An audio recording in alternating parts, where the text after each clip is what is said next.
warahmatullahi wabarakatuh. Waalaikumsalam warahmatullahi wabarakatuh. Terima kasih. Baiklah, saya bacakan profil dari narasumber kita kali ini, yakni Pak Solihin Agung Darmawan. Kerap disapa Pak Solihin. Beliau ini kualifikasi profesional sebagai auditor dan training ya. Ini karena banyak sebagai auditor ini berpengalaman di 13 item ini. Saya bacakan sebagian saja. Yang pertama misalnya beliau terregister sebagai QMS Principal Auditor by IRCA. UK itu United Kingdom ya Pak Seling ya? Ya. Ya, IRCA di Inggris sana dengan nomor A014474. Kemudian di OHS sebagai lead assessor juga by IRCA. Kemudian sebagai Chief Assessor Performance Excellence kriteria such as MBNQA QM 9004. Juga sebagai lead assessor risk management. Berikutnya ada lead assessor of environment management based on ISO, ini di manajemen lingkungan. Lalu ada corporate social responsibility scheme atau CSR ini. ISO 45001 2018, ISO 21001 2018 yang saat ini kita bincang. Lalu sebagai lead assessor manajemen sistem dan seterusnya. Saya kira banyak sekali. Selain itu juga sebagai trainer ya. Dalam training ada 15 item yang dalam catatan saya, antara lain sebagai approved QMS lead tutor IRCA. Jadi beliau ini sebagai lead tutor oleh IRCA. Ya. Lalu juga OHSAS sebagai lead tutor IRCA, juga ISO 45001 2015 sebagai lead tutor IRCA juga. Kemudian EMS lead tutor IRCA dan seterusnya. Nah, intinya beliau ini punya pengalaman yang sangat banyak dan lama serta langka ya, tidak banyak yang seperti beliau sebagai auditor maupun sebagai trainer. Beliau ini kualifikasi akademiknya sebagai alumnus dari ITS ya, tahun 1988, backgroundnya adalah marine engineer. Jadi ini insinyur kelautan. Kemudian beliau melanjutkan juga di Australia ya, tepatnya di University Technology of Sydney tahun 93 dan bergelar sebagai Master of Business Administration. Pengalaman profesional, beliau juga pernah sebagai sampai sekarang ya sebagai direktur managing dari PT Dekra Group Indonesia dengan status sebagai direktur manajer ya yang bekerja dalam aspek-aspek memberikan training, capacity building, pemberian sertifikasi dan penilaian atau assessment. Itu tahun 2016. Berikutnya masih tahun 2016 sebagai IRM Indonesia atau Environmental Resource Management. Posisinya sebagai Principal Consultant of Performance Assurance and Transaction Services. Tahun 2012-2015 beliau juga bergerak dalam pekerjaan Training and Business Development Director ya dengan British Standard Institution. Nah, karena ini banyak sekali, saya kira tidak perlu saya sebutkan, termasuk pengalaman beliau dengan PT SGS Indonesia, PT Bureau Veritas Indonesia, dan lain sebagainya. Intinya, kualifikasi inti dari beliau ini adalah sebagai auditor dan sebagai tutor ya, edukator dan instruktur dalam bidang manajemen sistem, khususnya ISO dalam banyak aspek. Ada ISO di bidang pendidikan, Juga beliau ini juga mendapatkan sertifikat di bidang pertambangan, lingkungan dan pertambangan. Jadi ini langka. Baiklah Bapak Ibu, setelah mengenal sedikit profil beliau, yang saat ini lagi gencar-gencarnya tentang bagaimana mengelola pendidikan tinggi dengan mengacu kepada SPMI dan SPME. Nah, beliau hadir ini dengan timnya membuat sebuah sistem baru yang setelah diakui oleh ISO yang disebut dengan ISO 21001/2008. Nah, baiklah, tanpa memperpanjang kalam, saya beri kesempatan kepada beliau. Nanti kalau ada yang perlu dijelaskan dengan PDD-nya, dengan apa ISO, apa organisasi yang menaunginya, monggo nanti. Nah, saya beri kesempatan seperti tadi kira-kira 30 sampai 60 menit menyampaikan seluk-beluk apa ISO 2001/2018 dan bagaimana perguruan tinggi di lingkungan PTKI dan PTKI ini mampu menerapkannya sehingga dengan ISO justru SPMI dan SPME ini berjalan dengan baik. Jadi ini enabler, saya menyebutnya begitu karena ISO bisa menjadi pemampu agar SPMI dan SPME bisa dieksekusi dengan baik. Saya persilahkan kepada Pak Solihin Agung Darmawan untuk menyampaikan pokok-pokok pikiran dari materi yang sudah disiapkan. Kepada panitia mohon bantuan bagi peserta yang belum bisa mengunduh, mungkin bisa di-share ulang.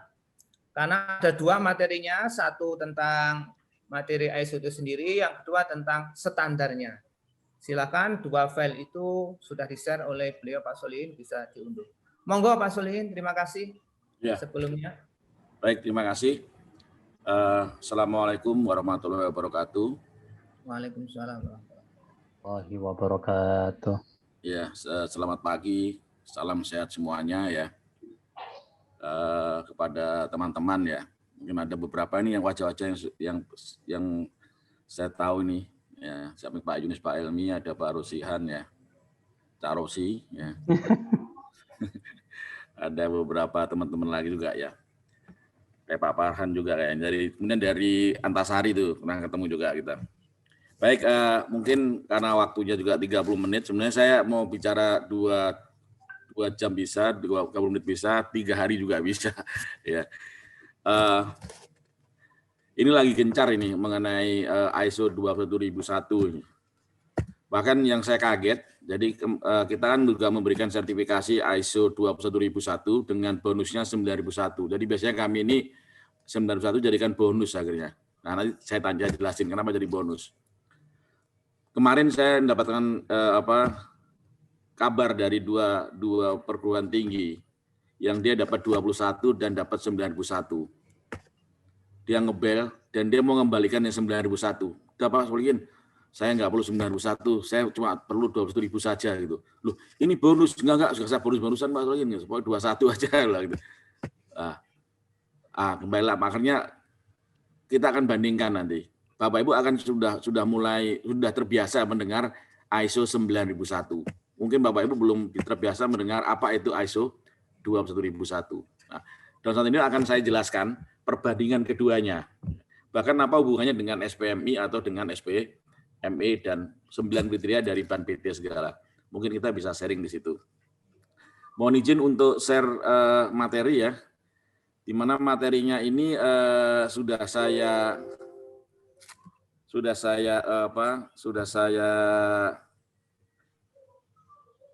chat ya. Nah, kalau ada yang belum dapat nanti bisa kami nanti dari panitia akan ngechat lagi ya materinya. Ya. Jadi di materi itu ada 60 slide ya.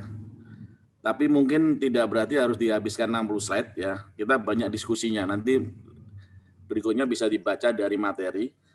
Apabila Bapak Ibu ada yang perlu detailnya lagi, monggo nanti kita bisa koordinasi lagi dengan tim ya, dengan panitia ya. Kemudian perlu pendetiran lagi.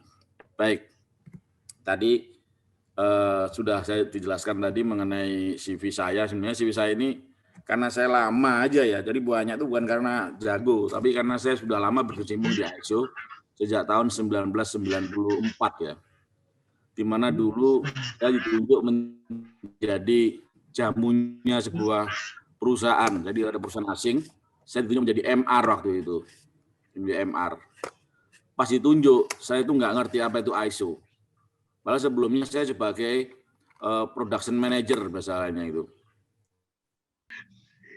Oke, kalau begitu mungkin saya tak pakai kabelan kayaknya nih. Oke, kalau ini sekarang jelas saya ini dulu ya.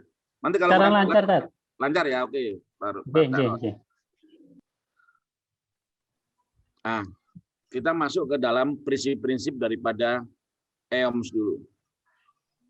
Sebelum saya masuk ke prinsip EOMS, bahwa perlu diketahui bahwa EOMS atau ISO 22001 itu lahirnya dari ISO 9001 sebenarnya. Ya. ISO 9001.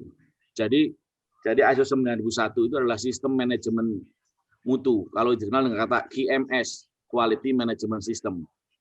Di mana dia diterbitkan tahun 87, revisi tahun 94, revisi 2000, 2008 dan 2015. Akan tetapi ISO 9001 ini berlaku untuk semua jenis organisasi, mau pabrik, mau jasa, dan lain-lain.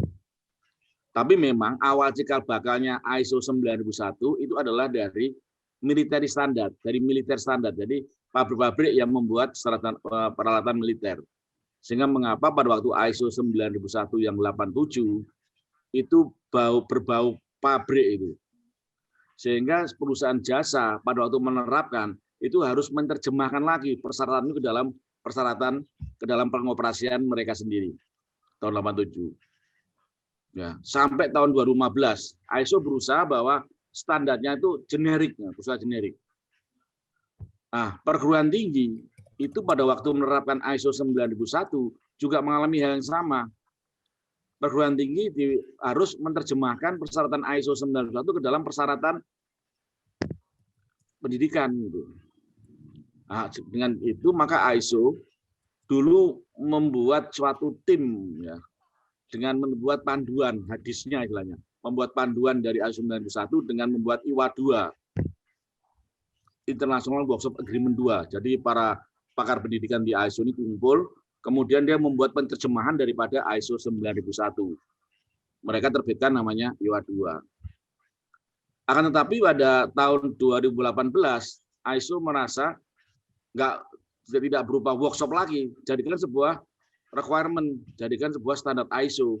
Maka pada tahun 2018 ISO membuat ISO 21001 2018. Kalau diterjemahkan adalah ISO 9001 untuk pendidikan.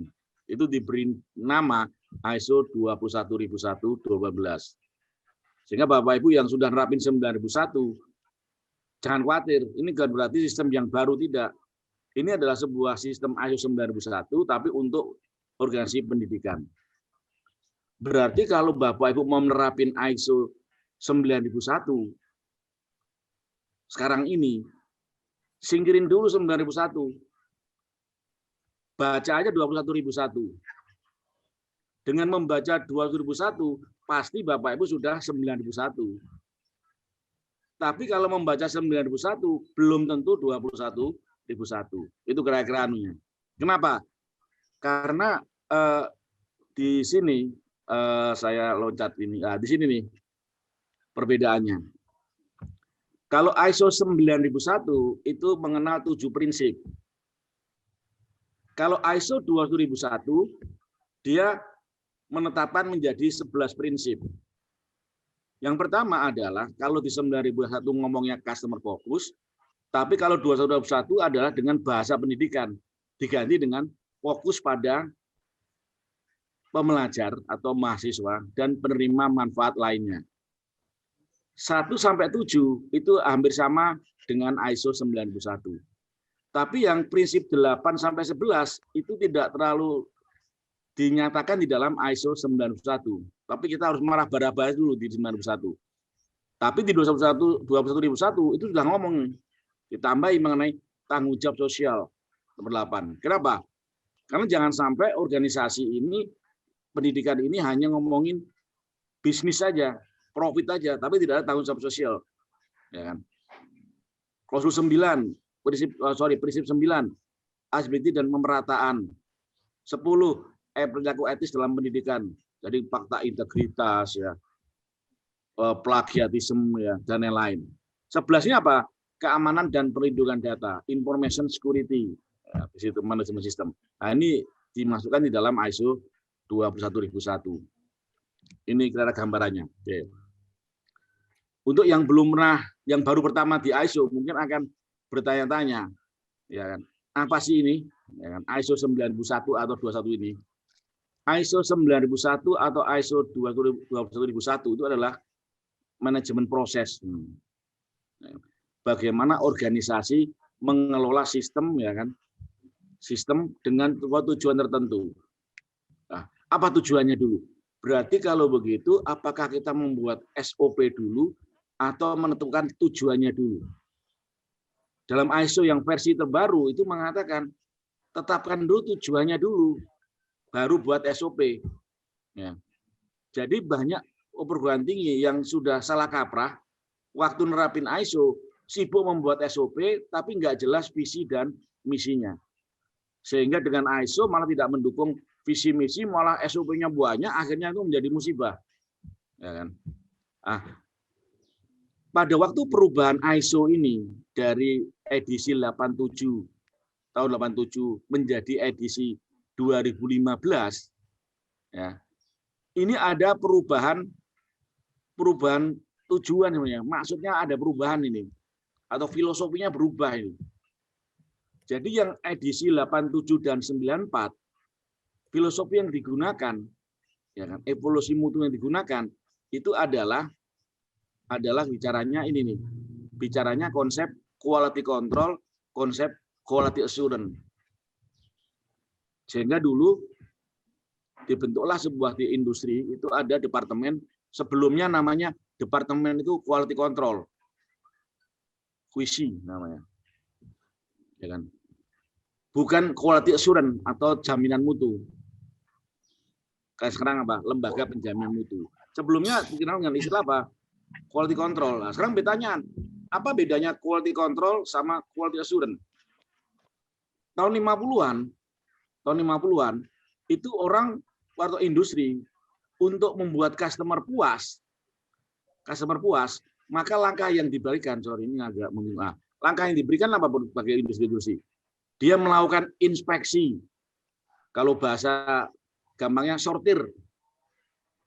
Supaya customer puas, maka sebelum saya kasihkan ke customer, saya sortir dulu. Saya cek masalahnya. Cek itu adalah kata-kata quality control. Saya kontrol dulu nih. Nah, kalau quality control berarti apa yang dilakukan? Berarti organisasi membuat apa? Metode untuk ngecek. Standar atau spek untuk ngecek agar bisa ngecek iya tidak. Outputnya apa? Outputnya adalah kalau dicek berarti kalau iya pasti iya, kalau tidak iya pasti tidak. Nggak boleh bias. Sehingga apa? Yang disiapkan yaitu prosedurnya yang berbentuk speknya, alat ukurnya untuk ngecek harus valid, ya kan? Kompetensi daripada cekernya. Nah, akhirnya mereka menempatkan orang-orang quality control di setiap proses. Apa yang terjadi? Customer puas. Tapi apakah quality control menjamin pasti ya? Karena quality control tidak bisa menjamin pasti ya. Dia hanya mengatakan ya, tidak, gitu aja. Tapi nggak bisa menjamin semua pasti ya. Yang jadi masalah, customer puas, tetapi yang tidak juga banyak. Nah, yang tidak ini gimana ini? Karena tidak itu menimbulkan dampak biaya, ya kan? Bapak Ibu ngajar, kemudian ngasih soal UAS, UTS, ternyata banyak yang nggak sesuai, akhirnya melakukan remedial misalnya. Remedial itu sebagai additional aktivitas itu menjadi bisa waktu, biaya, dan yang lain. Itu remedial. Nah, konsep itu namanya adalah quality control. Akhirnya organisasi berpikir, bagaimana dibuat sebuah sistem sehingga diikutin oleh semua orang, pas disortir, hasilnya dijamin pasti ya. Nah, akhirnya konsep berubah dari quality control, jadi tidak hanya menjalankan sortir saja, tapi nyiapin sistem, ya kan? Sehingga pada waktu dicek oleh quality control, hasilnya mati ya. Itu konsep itu namanya adalah dikenal dengan istilah quality assurance. Assurance ini, jaminan mutu. Nah, berarti kalau Bapak Ibu dari lembaga penjamin mutu bertanya, apa yang mau dijamin itu? Mau jamin apa gitu? Ya kan? Nah, di sini konsep sebenarnya pada waktu tahun 1970-an tuh konsep itu. Ya, 70 80 dia ini. Intinya apa? Bagaimana menjamin ya kan bahwa pada waktu disortir hasilnya pasti ya. Sehingga istilah zero defect, zero kesalahan. Untuk itu apa yang dilakukan? Membuat PDCA atau PPPP. Apa yang mau dilakukan, dikerjakan, direncanakan dulu. Jadi orang jaminan mutu itu tugasnya apa? Tahu dulu apa tujuannya, kemudian dia merencanakan. Paling gampangnya kalau orang menikah itu membuat panitia. Nah, panitia itu mau melakukan jaminan mutu. Dia membuat apa? Susunan acara dan lain-lain. Dengan tujuan apa? Pada waktu hari perkawinannya itu, pernikahan itu, dijamin nggak ada masalah. Nggak ada tamu yang nggak dapat makan, ya kan? Semuanya lancar, penghulu datang. Nah, untuk itu apa? Orang jaminan mutu harus mengidentifikasi itu tahapan-tahapannya. Sehingga mengapa banyak produk dari jaminan mutu itu berupa apa? Berupa prosedur, berupa aturan, ya kan? Yang nanti akan dipakai panduan oleh orang yang melakukan aktivitasnya. Tetapi konsep quality control masih ada, di mana di beberapa tahapan ditaruhlah tenaga-tenaga sortir. Kayak perkawinan juga sama. Sudah dibuat panitia, berarti ngomong lagi. Kita tetapkan siapa yang akan mengawasi makanan. Misalnya itu. Jadi dibentuklah orang quality control di situ. Ya. Nah, konsep ini itulah yang menjadi dasar penerbitan ISO, yaitu ISO yang lama, yaitu ISO 9087 sama 94. Sehingga mengapa hampir semua persyaratan klausulnya itu meminta prosedur. Ya kan? Jargonnya apa? Tulis apa yang dilakukan, lakukan seperti yang ditulis. Karena konsepnya adalah quality control, quality assurance. Yang sekarang menjadi penjaminan mutu atau dari konsep dari assurance. Nah, setelah perusahaan melakukan ini, terjadi masalah lagi. Kenapa? Karena dijaminkan itu tidak ada kesalahan. Tidak ada kesalahan, otomatis apa? Produknya akan atau jasanya akan bagus sesuai dengan jaminan mutu. Jadi outcome-nya itu pasti sesuai karena orang jaminan mutu sebelum membuat sistem dia harus tahu dulu outcome-nya apa. Ya kan? Nah, ini. Terus terjadi permasalahan habis itu. Apakah dijamin produk yang bagus dengan kesalahan yang kecil, dijamin produk atau jasa itu dibeli oleh customer atau dipakai oleh user? Ternyata tidak. Ya. Jadi intinya gini, kita membuat produk dulu, kita mendirikan pendidikan dulu, atau tahu segmen customer-nya. Nah, itu. Nah, konsep ini akan berubah akhirnya. Akhirnya berubahnya apa? Jangan buat produk dulu, jangan buat jasa dulu, tapi apa? Menjadi quality management. Apa itu? Bagaimana menjamin produk atau jasa kita itu kalau bahasa pokoknya dibeli oleh customer. Ya kan? Dibeli oleh customer. Kijang Innova sama Mercy, ya kan? Secara quality assurance-nya itu bagus Mercy.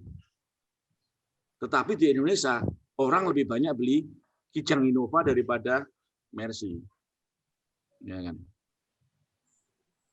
Sama juga kalau saya mau beli obeng Kalau di S Hardware, obeng itu harganya 50.000. Produknya bagus. Tapi kalau kita habis Jumatan di depan masjid itu ada orang jual peralatan 10.003. Ya, saya belilah obeng. Pertanyaannya, yang bermutu itu obengnya di HC Hardware atau di depan masjid yang 10.003? Tergantung sekarang. Kalau bagi saya sebagai bukan mekanik, ya kan, dan saya tidak pakai obeng setiap hari, saya beli obeng itu hanya untuk pantas-pantasan di rumah ada obeng. Berarti saya dan dengan uang yang terbatas, saya beli yang 10.003. Bagi saya 10.003 itu sudah bermutu itu bagi saya. Saya sudah cukup puas dengan 10.003. Ngapain saya beli 50.000? Tapi seorang mekanik yang tiap hari pekerjaannya adalah menggunakan obeng tadi, dia memerlukan obeng yang benar-benar bagus kualitasnya. Kalau dia beli 10.003, mungkin dua seminggu itu sudah jebol lagi kan, karena dia tiap hari sering pakai. Bagi dia obeng S Hardware itu lebih bermutu daripada yang 10.003. Tapi bagi saya 10.003 itu lebih bermutu daripada, sama dengan perguruan tinggi Bapak Ibu, ya kan? Tergantung segmennya. Sehingga mengapa konsep ini berubah menjadi apa? Customer satisfaction, kepuasan customer. Jadi jargonnya adalah customer puas, kami lemas. Nah, itu quality management, itu sistem manajemen. Konsep itu kemudian diadop di ISO yang 2000 dan 2008. Tapi yang ini tetap ada nih. Tapi apa? Tapi adalah Bapak Ibu diminta untuk tahu segmennya dulu, kemudian buatkan sistemnya, kemudian dikontrol. Ya. Ini ISO 91 edisi yang 2008. Ya. Kemudian berubah sekarang mindsetnya. Kalau produknya bagus, ya kan, tidak ada yang cacat, ya kan, dibeli oleh customer atau laku di pasar. Ya. Pertanyaan berikutnya, dijaminkah perusahaannya itu tetap eksis atau ada? Kalau sekarang, kalau ini kita bicara produknya, kalau ini bicara customer-nya, kalau eksis adalah bicara organisasinya. BlackBerry bagus, ya kan, customer-nya beli. Terus si Apple sama Samsung gimana supaya mau membunuh BlackBerry ini? Dia tidak membuat produk yang sama, dia membuat teknologi yang lain, Android misalkan. Dengan teknologi yang baru ini, apa terjadi? BlackBerry selesai, Nokia selesai. Berarti Nokia BlackBerry hanya ke arah sini dia. Dia belum bicara apa? Sustainability. Kalau kita bicara di sini, berarti organisasi jangan buru-buru dulu buat produk, jangan buru-buru dulu tahu customer, tapi dia harus bisa mengidentifikasi isu-isu apa saja yang bisa membuat perusahaan tetap eksis sekarang. Ya. Berarti apa? Berarti basicnya adalah risk dan opportunity. Nah, ini dua ini hasilnya. Nah, sekarang ini sistem manajemen yang sekarang dipakai di seluruh dunia, mau kata-kata mutu, lingkungan, K3 dan lain, atau bisnis plan dan lain-lain, itu kata kuncinya sekarang adalah apapun yang Bapak Ibu lakukan, bagaimana menjamin institusi Bapak Ibu itu tetap ada. Percuma kalau Bapak Ibu mau produknya bagus tapi institusinya nggak ada. Berarti kita harus identifikasi kira-kira risiko apa yang bisa membuat isu tidak ada. Pelet misalkan. Apa tuh pelet? P, politik, legal. Bisa jadikah gara-gara legal sama politik itu isu Bapak Ibu akan habis, selesai. Kemarin kita habis ngaudit ya perguruan tinggi yang di bawahnya kementerian. Mereka kan lagi bimbang karena keluarlah edaran dari Menteri Pendidikan dan Menteri terkait tadi bahwa perguruan tinggi yang di bawah institusi di luar Menteri Pendidikan itu high cost dan lain-lain. Sehingga disuruh milih mau gabung ke Dikti atau menjadi lead banknya kementerian, bukan untuk perguruan tinggi. Padahal bagus itu produknya, ya kan. Tapi karena gara-gara sebuah legal atau regulasi, akhirnya bisa menjadi sebuah dilema untuk sustainability. Politik bisa jadi. Kalau politik berarti efeknya apa? Ke legal. Teknologi. Bisa jadi ada sebuah prodi yang sudah tidak banyak meminat gara-gara teknologi atau gara-gara lingkungannya. Bisa jadi. Berarti Bapak Ibu diminta sekarang mengevaluasi prodi-prodinya. Jangan sampai kebanyakan dosen daripada mahasiswanya. Kepeminatannya kurang. Nah, konsep sekarang ini adalah sustainability management cycle. Sustainability. Jadi menjadi apa di sini nih sekarang? Sustainability management cycle. Ini adalah yang menjadi dasar revisi di ISO yang edisi 2015 maupun ISO yang revisi atau ISO yang baru yaitu ISO 21001/2015. Jadi pertanyaannya, Bapak Ibu itu kenapa kok harus ISO? Kenapa kok harus akreditasi? Kenapa kok ini? Ujung-ujungnya itu semuanya adalah keberlangsungan. Wah Pak, supaya customer saya puas. Kenapa mau membuat customer puas? Pilih mana sekarang? Customer puas atau institusinya tidak berlanjut? Ya kan? Jadi semua akhirnya ngomong apa? Sustainability. Dengan sustainability itu berarti Bapak Ibu harus memperkuat apa? Rensra-nya. Yang sebelumnya rensra isu-isu pihak eksternal, siapa internal, eksternal, kemudian siapa stakeholdernya, itu benar-benar by data itu, by analisa. Ya kan? Tujuannya apa sebenarnya semua dibuat? Tujuannya untuk ke arah sustainability. Saya jelasin nanti setelah detailnya. Nah, ini kira-kira gambarannya. Dari sinilah konsep manajemen sistem itu dia berubah menjadi sustainability management cycle. Kalau bicara sustainability, maka mau nggak mau Bapak Ibu harus menjadi excellent, lain dari yang lain, supaya menjadi pilihannya. Laku kan belum tentu menjamin sustainability. Laku kalau rugi, ya bangkrut juga lama-lama. Ya. Nah ini nih. Berarti sustainability organisasi itu apa tuh? Yaitu suatu sistem manajemen yang berbasis risk dan opportunity. Tidak hanya risk saja. Kalau risk saja, ya mendingan harus dilakukan. Tetapi organisasi diminta untuk apa? Untuk menetapkan risiko dan peluang sehingga dia bisa menjadi sustain atau tetap ada, ya kan? Tetap ada ini. Ini tidak hanya organisasi, diri kita juga bisa, ya kan? Saya sekarang saya sekarang ternyata saya baru nyadar waktu vaksin itu, ternyata saya masuk golongan pralansia ternyata. Wah, pralansia berarti sudah 50 ke atas ini. Bukan lagi golongan pemuda sekarang, saya golongan pralansia. Baru nyadar sebenarnya. Wah, pralansia ini sudah waktunya ini gitu. Ya kan? Nah, saya baru bayangin berapa lama sih saya bisa produktif sekarang ini. Kalau saya nggak produktif, bagaimana saya bisa sustain lagi nih? Tahu-tahu saya produknya hanya sampai umur 60. Padahal hidup saya mungkin sampai umur 75. Nah, 15 tahun itu saya harus bisa hidup kan ya. Nah, saya harus mikirin lagi. Umur 60 tadi itu saya harus punya tabungan berapa? Saya harus punya ini, harus punya ini. Sudah punyakah gitu? Kalau belum punya, saya bermasalah dengan apa ini? Sustainability. Ya kan? Dengan keberlangsungan hidup saya gitu. Kasarnya gitu. Nah, ini sudah mulai dipikirkan. Berarti apa? Saya sudah memikirkan risiko dan peluang umur 60. Ke sini arahnya sebenarnya. Nah, ini individu ini. Nah, dari situlah maka apa? Kita memerlukan namanya sistem manajemen, memerlukan tata kelola. Nah, tata kelola, tidak bonek. Pokoknya ya kan lillahi ta'ala Allahu Akbar ya kan. Iya, tapi harus pakai terencana semua itu. Terencana ya. Sehingga ISO 9001 maupun ISO 20000 itu adalah tata kelola sebuah organisasi. Tata kelola sebuah organisasi. Sebuah sistem manajemen.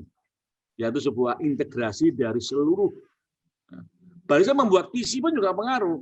Apakah visi Bapak Ibu tadi itu menjamin keberlangsungan universitas? Ya. Jangan-jangan membuat visi dari mana ini? Dari wangsit kah gitu?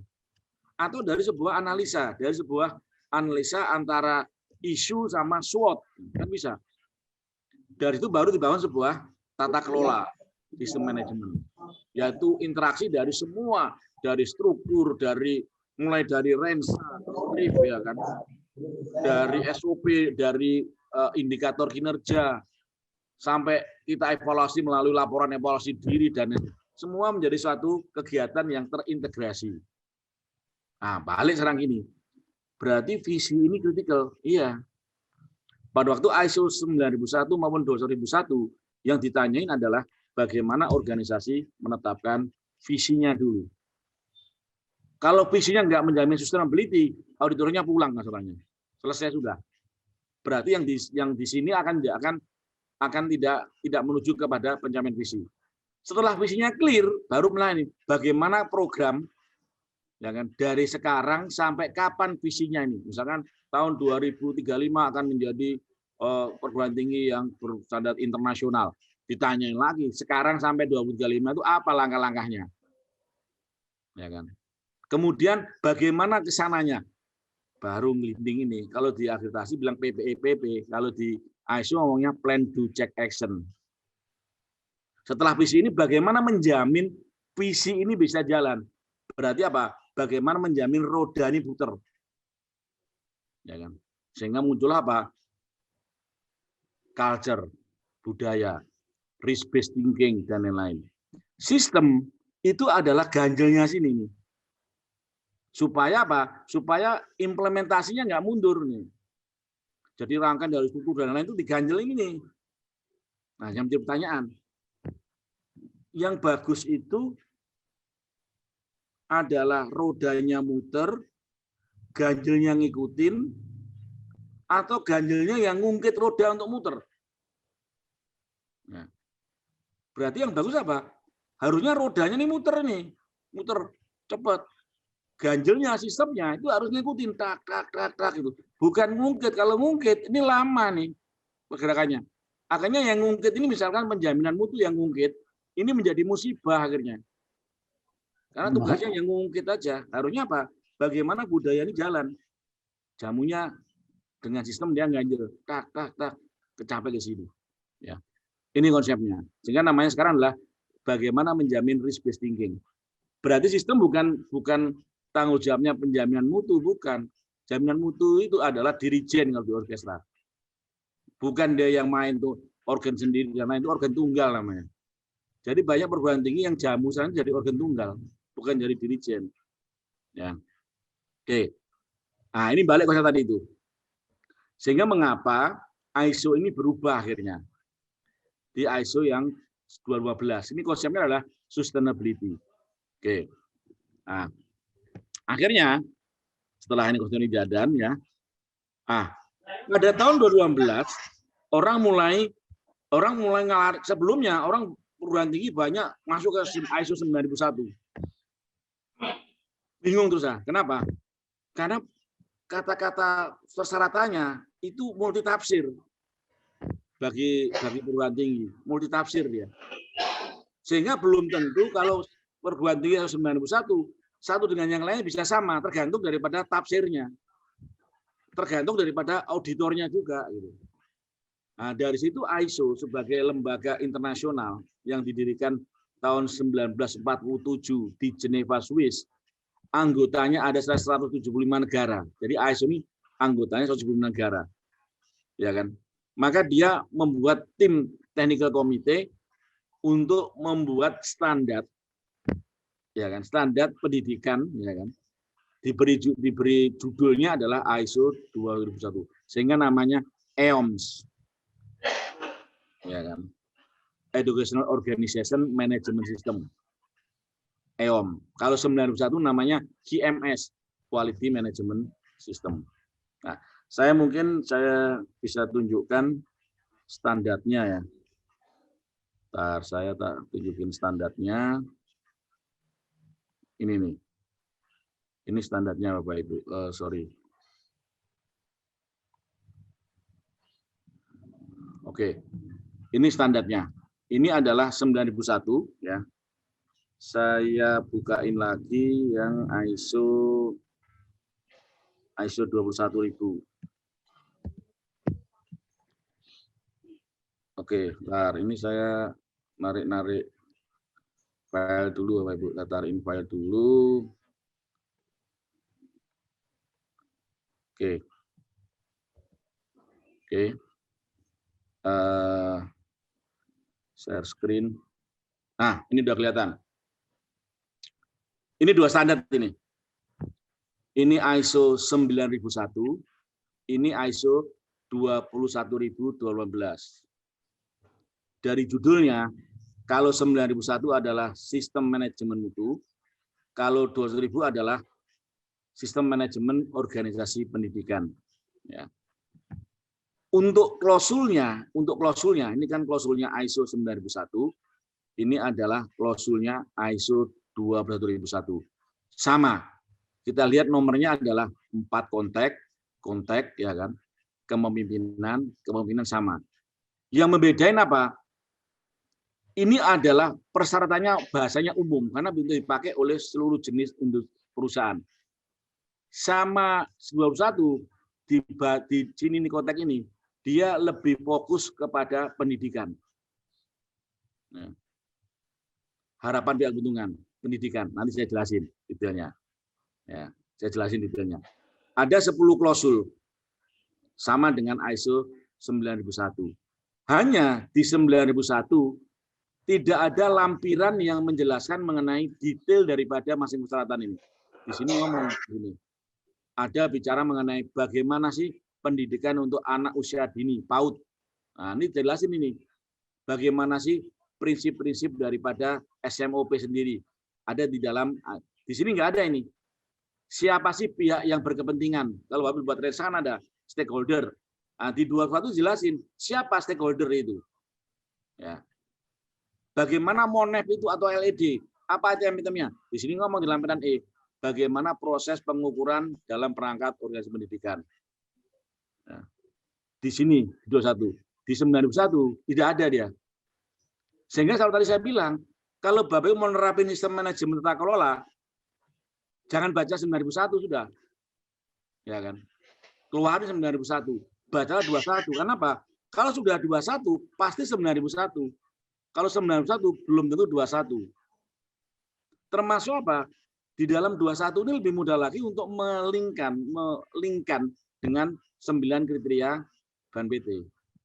Ya. Ini nih. Oke. Saya kembali ke materi lagi. Ke materinya. Oke. Saya share lagi ya. Oke. Saya masuk ke materi lagi. Oh, materinya balik ke sini. Nah, di sini nih standar ISO-nya nih. Jadi ISO, semua ISO itu adalah dimulai klausul 4 sampai klausul 10.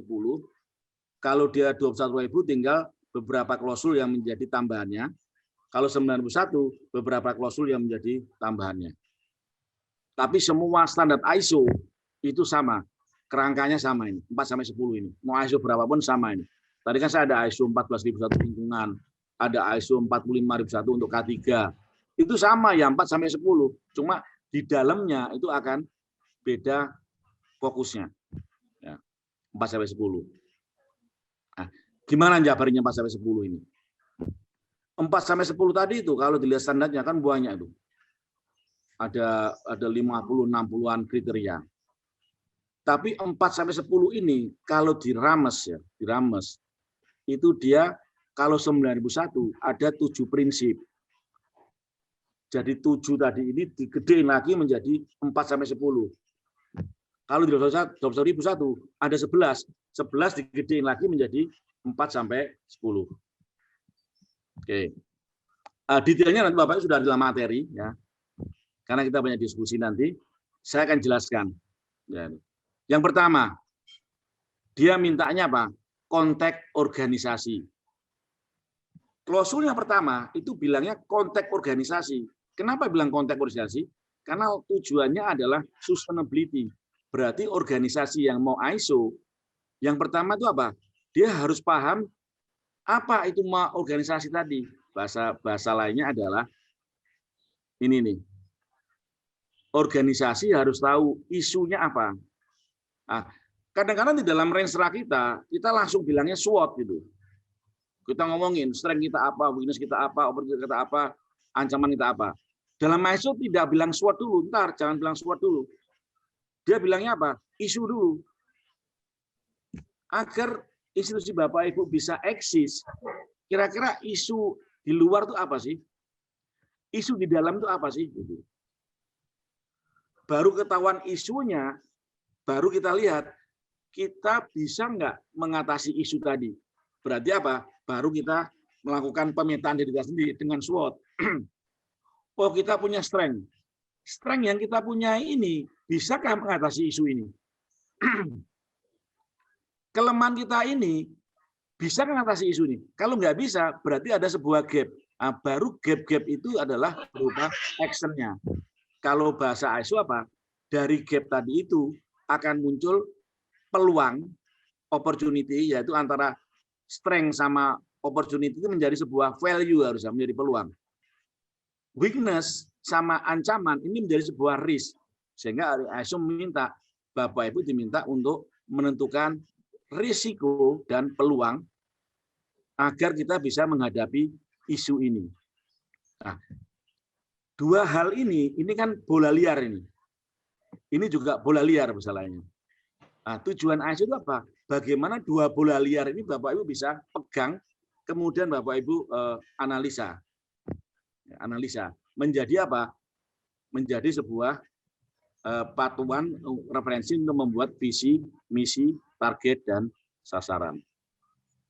Ini kata kunci sebenarnya nih dengan ISO ini. Jadi bukan membuat SOP dulu. Jadi ini dulu dibandingkan. Ya kan? Dari sini baru muncul apa itu? Siapa pihak-pihak yang berkepentingan yang memberikan dampak terhadap keberlangsungan itu. Dari sini akan muncul. Dari sini, oh ternyata siapa ini? Oh anak didik, ya kan? Oh yang magang, oh yang ini. Nah, kita identifikasi siapa yang memberikan dampak langsung. Ya. Kemudian bagaimana kita ngatasi itu? Nah, lagi sana lagi. Jadi siapa pihak kepentingannya dan bagaimana harapan mereka dan siapa yang mengendalikan harapan tadi. Ya. Karena katanya kan kata kuncinya keberlangsungan di sini nih. Di sini bicara lagi bagaimana kita melakukan engagement. Engagement itu apa? Bagaimana kita memastikan kita mempartisipasi daripada pihak kepentingan dan bagaimana komunikasinya. Misalkan sekarang ini anak didik, ini staf, ini orang tua, ini pemerintah, ya, ini user misalkan, atau labor market, pasar, kompetitor, supplier. Kita pilih. Kalau untuk university, berarti dengan ID itu H dan I. H itu apa? High interest. Itu apa? Terlibat, involved. Kalau involved itu apa? Dia terlibat dalam joint decision making. Si siapa? Yang I tadi itu. Anak didik, kemudian staff, kemudian pemerintah atau labor market. Bentuknya apa?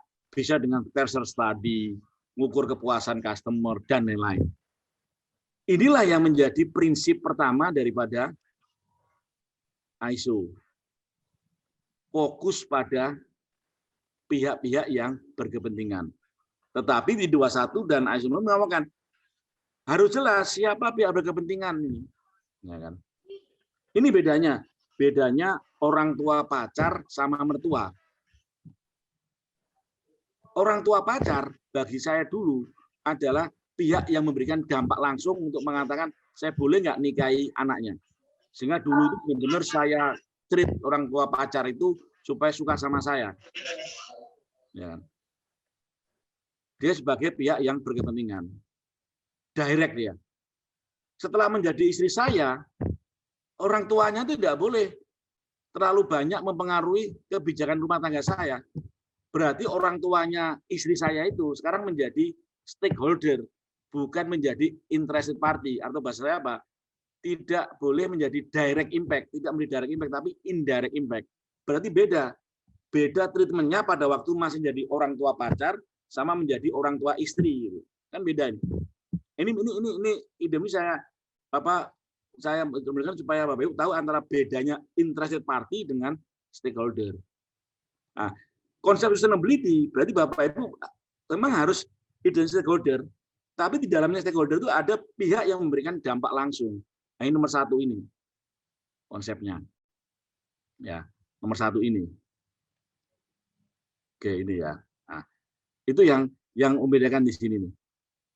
Kedua apa? Pemimpin yang visioner. Karena kita bicaranya adalah leadership, keberlangsungan, berarti bukan leadership saja, tetapi bagaimana leadership yang visioner. Berarti apa? Bagaimana sih tipikal atau standar kompetensi ketua atau rektor, wakil rektor, dekan, dan lain-lain. Banyakan perguruan tinggi itu adalah waktu dikasih SKD-SKAN, tapi tidak dibekali dengan managerial skill. Sehingga saya selalu bilang, SKD, dekan, tapi perbuatan dosen. Karena waktu dia menjadi dekan, tidak ada pengawalan untuk leadership managerial skill-nya. Nah, di dalam ISO ditanyain itu. Gimana? Ya kan? Lemhanasnya itu gimana? Ini di dalam klausulnya ISO 21 ngomong, bagaimana nih leadership ini? Siapa leadership ini? Bagaimana waktu menunjuk ini dan lain-lain. Ketiga apa? Engagement of people, kepelibatan orang.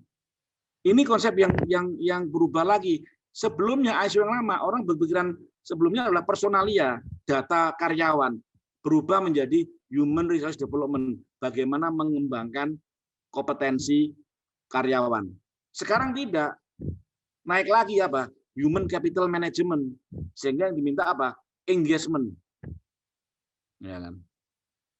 Risk people, risk function, nah itu beda itu engagementnya antara, berarti bahasa saya gini sekarang, di perguruan tinggi pernah nggak memetakan beberapa sertifikasi atau beberapa guru besarnya ada berapa, doktornya ada berapa, kalau itu berkurang mempengaruhi nggak akreditasinya, mempengaruhi nggak sustainability dari organisasi, ada nggak suatu skill tertentu yang hanya dikuasai oleh satu dosen. Kalau dosennya itu keluar atau meninggal, bermasalah bagi perguruan tinggi? Ah, di sini nih, bagaimana engagement-nya? Berarti engagement itu apa? Dipilah-pilah itu, ya kan? Bagaimana pendekatan saya dengan istri, dengan anak, dengan keluarga, dengan tetangga, itu kan beda-beda treatment-nya itu. Berdasarkan apa? Berdasarkan risk dan opportunity. Ini sama di organisasi. Ya, ini pelibatan orang, engagement. Pendekatan proses. Ya, proses. Coba mungkin 10 menit lagi saya jelas. Proses adalah apa? Berarti pertanyaannya, Pak, yang kita tuju itu manajemen by outcome atau manajemen by proses? Sama sekarang. Kalau mau menjadi kaya, apakah harus sekolah? Enggak harus, Pak. Berarti manajemen by output kan, by outcome. Percuma sekolah kalau ternyata tidak, kalau kaya, kalau saya orang kapitalis bilangnya outputnya orang sekolah itu kaya dulu.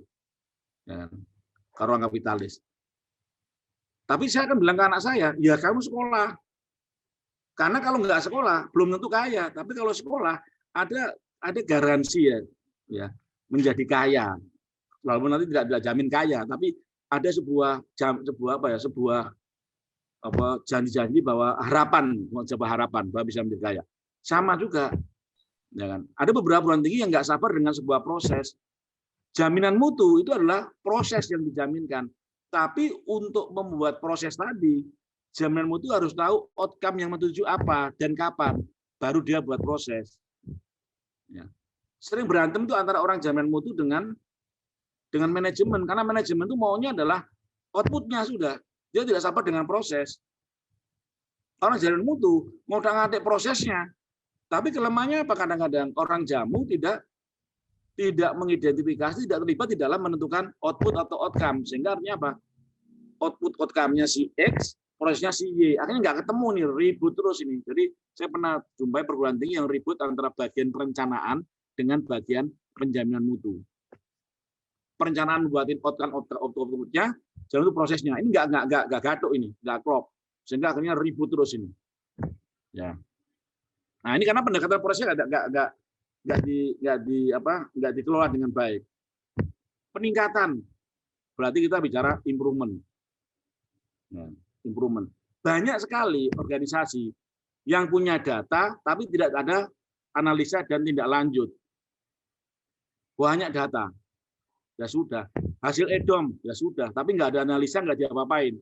Yang penting harus kena EDOM. Terus tadi nggak ada ya. Internal audit, ya sudah, temuan-temuan ya kan.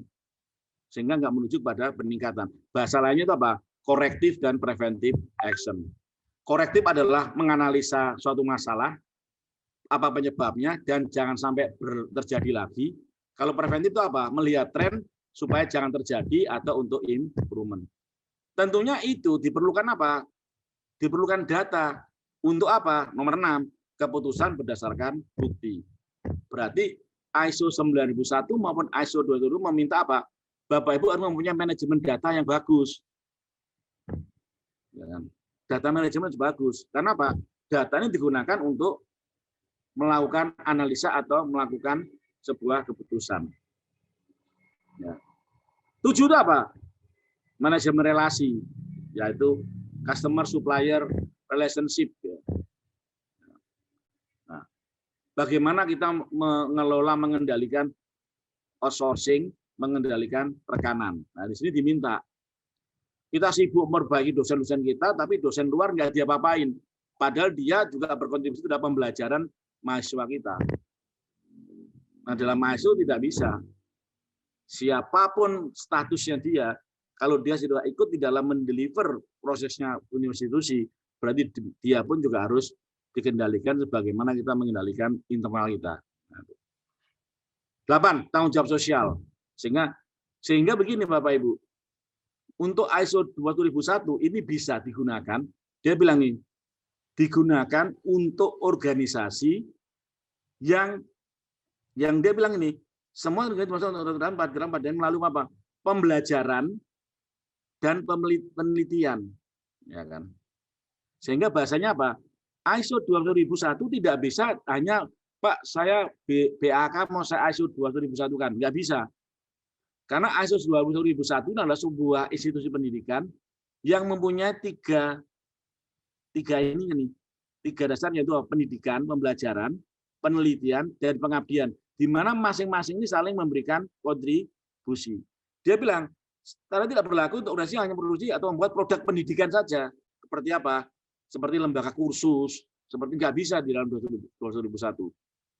Karena dia bilang apa? Untuk pengajaran, pembelajaran, atau penelitian yang mendukung di dalam proses pendidikan tersebut. Jadi tridharma ini. Jadi 21 itu memang untuk tridharma. Jadi nggak bisa yang 21 sertifikatnya hanya supporting. Kalau fakultas bisa nggak? Bisa fakultas, tapi dua tadi harus ada 3 hal ini. Penelitian, pengabdian, dan pendidikan. Pak, kalau di sini unit lain, berarti unit lain kan diaudit, tapi record yang diambil adalah penelitian pengabdian yang dilakukan oleh fakultas tadi. Nah, itu baru bisa ini. Ya. Nah, ini nih. Kemudian accessibility dan pemerataan, transparansi, semua informasi, termasuk dengan ngomong. Dosen harus siap kalau mahasiswa itu banding nilai. Berarti dosen memberikan penilaian itu harus transparan. Mengapa saya dapat C? Mengapa saya dapat E? Mengapa saya dapat F? Jadi harus jelas itu, ya kan? Kemudian perilaku etis, fakta integritas, ya kan? Keamanan data, bapak punya server enggak? Bagaimana memastikan semua orang tidak bisa ngobrak-abrik server Bapak Ibu? Saya pernah temukan di sebuah fakultas, sebuah prodi, ada mahasiswa nggak pernah kuliah tapi dapat nilai. Ternyata apa? Dia kong-kali-kong dengan orang IT. Orang IT bisa ngutang-atik data di situ, ya kan? Pertanyaannya, bagaimana kode etik integriti daripada orang IT? Bagaimana information security-nya? Nah, ini diminta oleh ISO 21001. Ya, dalam klausul 4 sampai klausul 10. Nah, ini adalah hubungannya antara ISO 21 dengan 9 kriteria dari ya kan BAN-PT. Sehingga Bapak Ibu bisa menggabungkan ya, kriteria BAN-PT 9 tadi dengan ISO 21001 2016. Kenapa?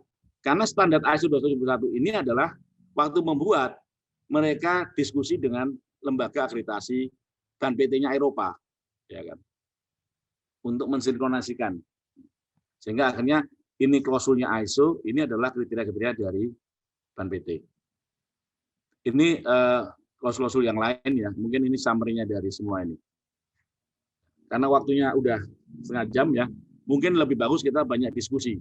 Kalau untuk materi detailnya, Bapak Ibu bisa lihat standar yang saya kirimkan ke Bapak Ibu, standar ISO 2001. Ada yang sudah versi bahasa Indonesia. Kalau bahasa Indonesianya bingung, lihat yang versi yang aslinya yaitu yang bahasa Inggris. Saya kira itu Bapak Ibu ya. Saya kembalikan lagi ke Pak Yunus untuk diskusi. Silakan Pak Yunus. Terima kasih Pak Solihin. Sebelum saya beri kesempatan para peserta untuk berbagi pengalaman, pengetahuan, dan pertanyaan, izinkan saya menyampaikan sebuah pantun untuk mencerahkan suasana siang kali ini. Burung gelatik dan burung beo main bersama dengan ceria. Sungguh menarik materi ISO, semua penjamu menyimak dengan setia. Mantap. Sejak kapan jadi penyair? Pak Solihin tadi mengawali dengan apa mutu itu? Kalau disederhanakan, sesuatu yang memenuhi ekspektasi pelanggan atau bahkan melampaui ekspektasi pelanggan. Contohnya sederhana, obeng tadi ya. Obeng 10.000 dapat 3. Apa itu berarti lebih jelek atau lebih baik atau sama dengan obeng yang harganya lebih mahal di toko yang mahal. Nah, ini tergantung tadi ekspektasi pelanggan. Nah, karena itu setiap institusi harus bisa membaca dan merumuskan ekspektasi pelanggan itu yang dalam hal ini disebut dengan outcome ya. Apa tujuannya mendirikan organisasi itu? Bahkan Pak Solihin seringkali dalam beberapa kesempatan di Win Malang itu ada di event misalnya rapat pimpinan, RTM dan lain-lain. Beliau bertanya itu, untuk apa penjamu dan pengelola prodi itu susah payah mengelola institusi ini? Apa jawabannya beliau? Sederhana, demi sustain. Sustain itu berarti kan keberlanjutan. Atau tadi disebut dengan SMC, Sustainability Management Cycle. Jadi rodanya berputar terus demi bisa bertahan hidup secara berkelanjutan. Nah, kira-kira seperti itu kalau saya berikan catatan. Nah, ini sudah ada pertanyaan yang masuk Pak Solihin di chat. Yang pertama ini ingin migrasi. Beliau dari Rahmadani Nurhak Unikarta, pertanyaannya, bagaimana cara perguruan tinggi migrasi dari ISO 9001-2015 menjadi ISO 21001-2018, padahal ISO 9001 yang QMS tersebut masih berlaku. Nah, inginnya dari QMS ke EOM, tapi yang sebelumnya masih berlaku. Nah, berikutnya yang kedua, ini beliau juga ingin mengajukan bagaimana kalau ikut sertifikasi ISO yang 37.301/2021 tentang manajemen kepatuhan organisasi. Bagi para peserta yang lain, kalau ada pertanyaan boleh nanti ditulis, atau kalau sangat penting boleh interupsi ya, nanti diberi kesempatan biar diskusinya ini cair. Monggo ya. Saya persilakan Pak Solihin. Oke, terima kasih Bapak Ibu. Jadi begini Bapak Ibu. Terima kasih pertanyaannya. Yang pertama adalah bagaimana 9001 berubah ke 21001 yang sudah punya sertifikat 9001. Sebelumnya saya akan jabarkan dulu mengenai ISO sendiri, organisasi ISO. Organisasi ISO ini sebenarnya namanya itu IOS, bukan ISO. IOS itu adalah International Organization for Standardization yang ada di Geneva kantor pusatnya. Anggotanya 175 negara. Indonesia diwakili oleh BSN, Badan Standarisasi Nasional. BSN membuat standar namanya SNI. Ya, SNI. Nah, IOS ini membuat standar ISO mulai tahun 1947, IOS 1, IOS 2, IOS 3, dan lain. Dan masing-masing ISO ini itu ada maksudnya. Berarti ISO 9001, ISO 21001, ISO 37001 itu masing-masing adalah standar yang berdiri sendiri. Tetapi implementasinya bisa diintegrasikan. Jadi tolong dibedain antara implementasi dengan sertifikasi. Implementasi bisa dibedakan. Tetapi kalau sertifikasi nggak bisa dilebur, ya tetap apa? Tetap satu-satu sertifikatnya. Jadi tetap ada sertifikat ISO 9001, ada sertifikat ISO 21001, dan sertifikat ISO 37001 untuk kepatuhan. Kalau Bapak Ibu sudah punya ISO 9001, Bapak Ibu mau ke ISO 21001, ya mau nggak mau Bapak Ibu harus mengajukan sertifikasi untuk ISO 21001. Ya, bahasa lainnya mau membuat gelar SH sama SE itu, ya harus ikut kuliah dua-duanya untuk dapat ijazah. Tetapi ada kemungkinan mata kuliahnya sama. Mata kuliah bahasa Inggris itu juga dipakai di SD hukum, dipakai di ekonomi. Nah, itu bisa satu aja ikut kuliah, bisa dapat keluar dua nilai. Nilai untuk hukum, nilai untuk ekonomi. Itu kira-kira gambarannya. Jadi tetap Bapak Ibu sudah ISO 9001, kalau mau ke 21001, maka Bapak Ibu harus mengajukan lagi untuk mendapatkan sertifikat ISO 21001. Hanya lebih mudah. Kenapa? Karena 21001 itu adalah 9001 plus. 91 plus X itu adalah 21001. Sehingga kalau Bapak Ibu mau 21001 tinggal nambah yang X-nya saja. Bisa ke 21001. Tapi waktu sertifikat berarti kalau 21 harus mulai dari awal lagi. Mulai dari stage 1, stage 2. Sehingga ada dua kemungkinan. Bapak Ibu mau lepaskan yang 9001, kemudian ke 21.000 bisa, ada beberapa penting seperti itu. Ada perguruan tinggi yang tidak dilepaskan 9.001-nya, tapi mendapatkan tambahan lagi yang 21.001. Ya, itu gambarnya. Jadi secara implementasi bisa diintegrasikan dengan cara apa? Baik membuat tabel. Ini 9.001, ini 21.001. Di mana yang di 9.001 ada, di 21.001 ada, ya sudah. Tapi ada 9.001 ada, tapi untuk 21.000 harus perlu dimodifikasi. Kita modifikasi. Tapi di 9.001 ada, tapi tidak ada di 21.001, berarti nambahin. Jadi ada tiga hal. Sistem yang sudah ada bisa berjalan, atau sistem harus dimodifikasi, atau ada suatu sistem yang harus ditambahkan. Ya. Nah ini nih. Oke. Nggak ada ngomong biaya lagi nanti. Mesti saya dengan biaya. Biaya itu sudah mulai mengerucut itu ya kan. Nah, tadi itu gambarannya. Termasuk 371 Bapak Ibu. Sehingga mengapa saran saya, Bapak Ibu kalau membuat sistem, jangan Bapak Ibu membuat sistem ada yang dari kain Padang ini, ya kan. Kalau saya masuk ke restoran Padang, saya senang. Kenapa? Saya masuk restoran Padang, di meja itu dihidangkan banyak makanan kan ya. Ada gulai, ayam gulai dan lain enak-enak semua ini. Bingung saya mau makan yang mana ini ya kan. Ibaratnya kayak perguruan tinggi. Bapak Ibu punya sistem manajemen untuk ISO 9001 satu piring. Akreditasi piring yang lain, ya kan. Kemudian untuk ISO 37001 piring yang lain ya. Kalau saran saya, buatlah satu sistem yang terintegrasi, ya kan. Seperti sistem manajemen terintegrasi UIN Malang. Dia isinya itu ada akreditasi, ada ISO 9001, ada 21, ada 31. Buat seperti itu untuk implementasinya. Tapi untuk sertifikasinya tetap apa? Satu-satu yang diambil. Ya kan? Tetap satu-satu, ya kan? Nggak bisa satu sertifikat ngomongin telah dapat sertifikat ISO 91, 27 dan nggak bisa. Setelah satu dengan 91, satu sendiri, 21.000 satu sendiri. Kenapa? Karena masing-masing standar itu ada technical committee-nya sendiri-sendiri. Ya, itu maksud saya. Berarti kalau Bapak Ibu sudah punya 9.001, mau 21.001 lebih mudah. mau 37.001 juga lebih mudah, ya kan? Karena semua sistem itu basicnya di 9.001 sebenarnya. Semua sistem itu, ya. Terutama di dokumentasinya, itu 9.001 yang sangat kuat di sana, ya. Tetapi pada waktu mau sertifikasi, mau nggak mau Bapak Ibu harus panggil 9.001, 21 sama 31.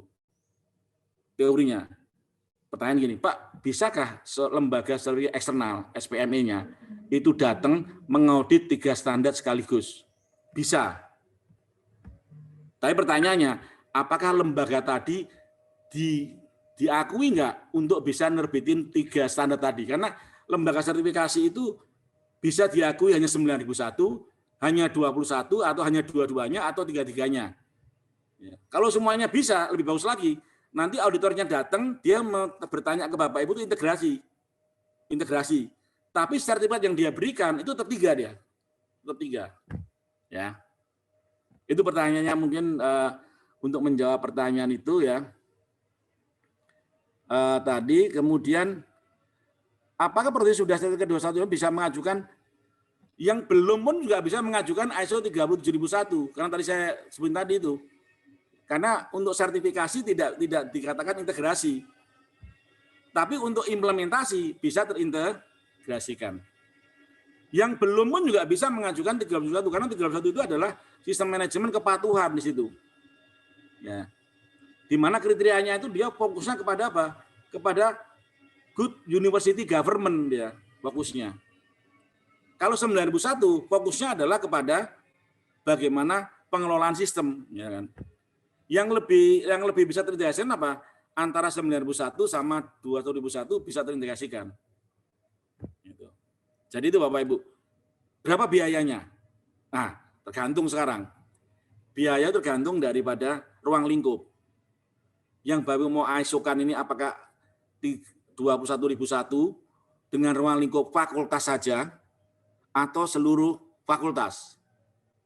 Karena biaya itu tergantung dari besarannya institusi. Kalau Bapak mau tahu biaya, biasanya lembaga sertifikasi itu biayanya berdasarkan Mendes audit. Berapa hari, berapa auditor yang mengaudit. Mendes itu Bapak bisa lihat guidance-nya ada di MD5 IAF. Jadi Bapak kalau browsing, MD5 IAF itu adalah panduan untuk duration audit. Dari MD5 IAF tadi sudah ketahuan berapa karyawan, nanti berapa hari auditnya, berapa hari tinggal dikalikan, 1 hari itu berapa juta gitu. Ya. Rata-rata lembaga sertifikasi itu 1 hari itu antara 5 sampai 10 jutaan 1 hari itu. Ya. Yang distandarkan oleh lembaga sertifikasi itu adalah harinya, bukan angka rupiahnya. Jadi kalau lembaga sertifikasi ngaudit Bapak Ibu benar penawaran dari kami. Jadi di dunia itu lembaga sertifikasi cuma ada 2 Bapak Ibu. Di dunia ini, yaitu Dekra dan lainnya. 2 itu berarti. Iya kan? Dekra dan lainnya. Jadi Bapak Ibu bisa ke Dekra ke kami atau ke lainnya itu. Lainnya itu banyak ya. Nah, kami dan mereka itu waktu membuat penawaran Bapak Ibu harusnya hari auditnya sama. Karena apa? Basicnya dari IAF MD5. Yang membedakan itu apa? Rupiahnya. Rupiah dari mana nih? Masing-masing punya kebijakan, ya kan? Kebijakan masing-masing rupiahnya itu berapa gitu. Ada yang 1 hari 4 juta, ada yang 1 hari 10 juta. Saya pernah kerja di lembaga sertifikasi Inggris itu saya dijual itu mereka dijual Pak saya. 1 hari itu 2.000 US saya. Tapi ada yang menjual saya itu $400 juga bisa. Nah, itu yang nggak standar, Tapi harinya standar. Cuma berapanya tidak standar. Oke. Ini kira-kira.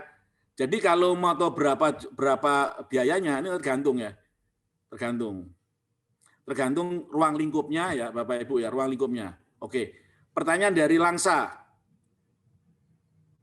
Misalkan terus apa dokumen diminta oleh ISO sama dengan dokumen diminta oleh Ban PT. Nah, dari Langsa, Yain Langsa. Jadi kami tahun 2000 sebelum pandemi itu kami memberikan workshop ISO 20001 di Banda Aceh, dikoordinir oleh Syahkuala. Di situ ada beberapa UIN dari IAIN. Langsa saya nggak tahu ikut apa enggak, ada sekitar 14-an itu perguruan tinggi itu. Ya kan? Bagaimana tahapannya? Tahapannya ini. Ya, tahapannya bagaimana? Tahapannya. Nah, ini mungkin saya sharingkan tahapan. Tadi ada pertanyaan tahapan. Mungkin di materi bawah sendiri ada nih. Oh, sorry. Ini sampai ininya kok nggak mau juga. Ya. Tahapannya ini Bapak Ibu. Ini tahapannya. Tahapan sertifikasi. Jadi Bapak Ibu bisa diaudit sertifikasi dengan catatan Bapak Ibu sudah melakukan 4 tahapan ini. Bapak Ibu sudah menetapkan sistemnya, sama kayak BAN-PT sebenarnya dengan sistemnya. Berarti seluruh klausul tadi itu Bapak identifikasi. Ya, identifikasi. Oh, klausul ini bentuknya apa? Klausul ini bentuknya apa? Contohnya ini mungkin saya izin ke UIN Malang nih untuk nunjukin contohnya UIN Malang kemarin, yaitu matrik kolerasi penerapan ini. Nah, kayak gini nih Bapak Ibu. Nah, ini mohon izin untuk UIN Malang ya. Ini produksi dari UIN Malang nih sebenarnya ini. Ya. Jadi memetakan ini. Ini klausulnya 9001 dan 2021 ini. Klausul 4. Dokumennya kan tadi ditetapkan bentuknya berupa pedoman ini, SOP-nya ada SOP ini. Ini dibuat dulu Bapak Ibu. Bagaimana menerapkan klausul 41, 42, ya kan? Sampai klausul 10 ini. Bentuknya apa? Ini dibuatin dulu. Ya. Ini nih, dipetakan. Sehingga dengan kata lain tadi itu istilahnya adalah sistem ditetapkan dulu. Ditetapkan. Ya kan? Saya tetapkan jadi semua sistem baru diterapkan. Baru Bapak bilang, saya menerapkan ISO 21 ini adalah mulai tanggal 1 Oktober sekian. Ini sama kayak 9001 sebenarnya. Ditetapkan, diterapkan, dan setelah diterapkan ini, Bapak Ibu harus ada pemeliharaan, harus melakukan 1 kali internal audit, 1 kali tinjauan manajemen, dan harus pernah melakukan 1 kali evaluasi diri. Ya. Sehingga biasanya waktunya itu antara ditetapkan sampai diaudit itu bisa 6 bulan gitu. Ya kan? Nah, jadi sudah ditetapkan, diterapkan, kemudian melakukan internal audit, tinjauan manajemen, evaluasi diri. Hasil daripada evaluasi tadi itu ada perbaikan dan pencegahannya, improvement. Kalau ini sudah jalan, baru Bapak bisa memanggil lembaga sertifikasi yang menerbitkan ISO 21000. Atau kalau sudah 9001, bisa aja tanya ke mereka, ente bisa nggak membuatin lembaga 21000? Kalau nggak bisa, ya nggak bisa. Tapi kalau bisa, ente bisa nggak 1 kali ngaudit bisa 21 dan 9001 gitu. Ya. Kebetulan kami bisa 21, 91, 371 juga bisa. Nah, ini nih. Jadi sama ini prosesnya. Ya. Kalau Bapak sudah 91 tidak berarti langsung diaudit berikutnya waktu surveillance langsung 21 nggak bisa. Kalau 21 Bapak Ibu harus mulai dari awal lagi, walaupun sudah punya 91. Mulai dari stage 1, stage 2 gitu. Ini sama dengan 9001. Nah, pertanyaannya, Pak, bisakah pada waktu surveillance audit 9001 sekalian saya sertifikasi 21? Bisa. Berarti yang 91 surveillance, yang 21 adalah certification. Ya. Contohnya beberapa perguruan tinggi seperti ini nih. Saya tunjukin beberapa perguruan tinggi seperti kita mengaudit university ya, mengaudit UPN misalkan, UPN Jakarta, ya kan. Tahun 2020 ini adalah opening kita, ya. Kita ngaudit di UPN ya. UPN ini pada tahun itu, ini nggak kelihatan ya. Ntar saya tunjukin UPN yang 2019 ini ada opening. Nah, kebetulan ini kita ngaudit di UPN Jakarta ya. Timnya ini adalah tim auditor kita. Jadi untuk auditor 21001 ya, auditornya harus ini 2 komposisi. saya ini orang sistem. Ya, saya. Kemudian ini adalah dari institusi pendidikan. Pak Erik ini adalah dari Ubaya, Pak Erani dari PENS ITS, ini dari Politeknik. Ya. Ini nih. Jadi di dalam 21.001 auditornya itu adalah orang yang berpengalaman terhadap sistem di dalam timnya, sama pernah menjadi dosen 4 tahun, bahkan dia bilang 4 tahun atau dijamu dia di penjaminan mutu. Nah, kebetulan Pak Erik dulu ini adalah kepala jamunya Baya, ini adalah Pak Stoyo ini juga kepala jamunya ini dosen yang ini. Nah, dengan ruang lingkupnya dia bilang sini, ada 2 ini ruang lingkupnya. Ini yang diaudit ya, saya geser lagi. Nah, 2 ini, jadi UPN ini 2, ISO 9015 dan ISO 21. 9001-nya surveillance, 21-nya itu adalah sertifikasi baru. 21-nya. 9001-nya adalah dapat sertifikat seperti ini, ya kan? Nanti dia lulus, maka dia akan dapat sertifikat yang 21.000. Contohnya adalah seperti ini. Contohnya ini sertifikat ini yang klien-klien yang perguruan tinggi yang sudah dengan kami. Jadi mulai dari Erlangga mendapatkannya ini pertama kali di Indonesia itu oleh kami, yaitu tahun 2018, ya kan. Kemudian Hang Tuah, IT Telkom, UPN Jakarta, Politeknik ini, IAIN Metro Lampung sudah, IAIN Pekalongan, Aisyah, ya kan. Politeknik Kesehatan Makassar, UIN Jambi yang Sumatera ya.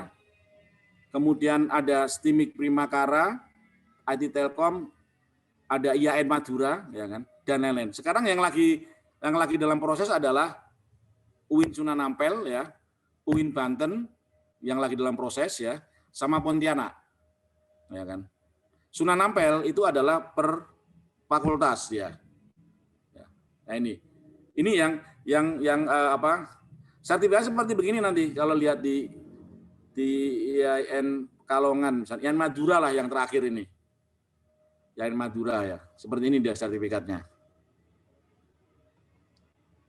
Oh sorry, ini nih. Nah ini, ya, ini ISO 201. Ya. Kalau untuk 9001-nya itu adalah sertifikatnya seperti ini.